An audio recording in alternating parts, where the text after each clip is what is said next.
Costáisih is mis Cian Mac Carthaigh agus tá mé raslah ar Bloc le roinnt multi Ceoil. Iver a hain, le Galaxy, tá sé rasla album nua a bhí migsúla seo le tamil go háirithe os rud ag bhfuil May K ag chana lo inis, bheith gaithna goibh orthaí ón banna Ceoil Fight Like Apes, Pleasure an tedal atá ar an album nua.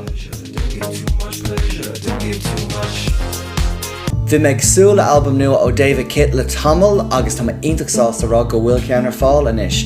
Use an tedal atá agus tá sé ar fáil ar an lipéid All City Records. Tá Carl Adlam le cloisteáil ar an album leis agus is íhanlum an talbum seo bíú go mór cheannach nó éisteach leis. Iver trí, tá dul go Toronto, The Weekend.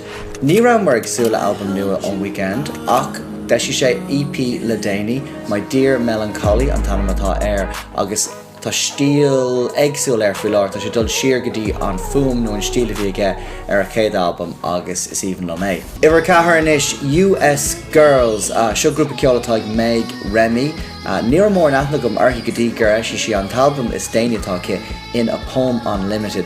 Tá farag le bhrá sa lyricí ach tá tú nán a bheith damhsa leis an ceoil, so meascán spéisiúil an sin. Chun críoch chuir le rudaí comhairle den sco denta ag Churches agus Matt Berninger. Tá Matt Berninger dar nóí mar an príomh éireann le The National. Tá éireann denta ge le Churches, My Enemy an tedal atá agus tá sé go hálainn go háirithe an chur fáil.